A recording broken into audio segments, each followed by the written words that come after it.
அசைக்க முடியாதுங்க. கடவுள் என்பதும் கடவுள் துகள் என்பதும் மாறுபட்டது. மனதில் பேதம் இல்லாத நிலையில் உணரப்படுவது கடவுள்.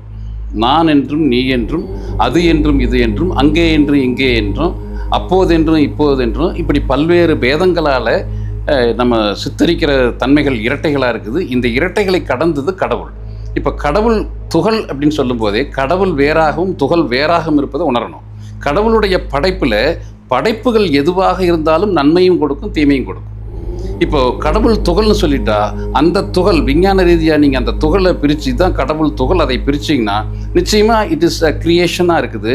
அதை நீங்கள் பிரிச்சிங்கன்னா அது நன்மையும் செய்யும், தீமையும் செய்யும். ஒரு அணுவை உடைக்கும் போது அது உடைக்கும் போது வர்ற எனர்ஜியை ஒரு மனிதன் நன்மைக்கும் பயன்படுத்தலாம், தீமைக்கும் பயன்படுத்தலாம். ஆனால் அந்த இரட்டை இல்லாத நிலையில் கடவுள்னு சொல்கிற இடத்துல இரட்டை இல்லாத ஏகோபித்த ஏகாந்த ஏகமாக இருக்கிற பிரம்மத்தை சேரும். அப்போ பிரம்மத்தை உணர்ந்து அந்த இரட்டைகளில் போகாமல், மனது நன்மையும் தீமையும் தாண்டாமல், வெறுப்புக்கு போகாமல் பிரம்மத்தை உணர்ந்து ஏககதியாக இருக்கணும், வாழணும். அதுதான் உண்மையான பரமானந்தம். இந்த மண்ணுலகில் ஒவ்வொரு மனிதனும் அப்படித்தான் வாழணுங்கிறது சத்தியமாகப்பட்டது. ஆக விஞ்ஞானத்தின் ரீதியாக அருவநிலையில் இருக்கிற இறைவனை உருவநிலையில் தேடினா ஒரு காலம் கண்டுபிடிக்கவே முடியாது என்பது தீர்மானமான விஷயங்கிறத நம்ம உணர்த்துக்கிறோம்.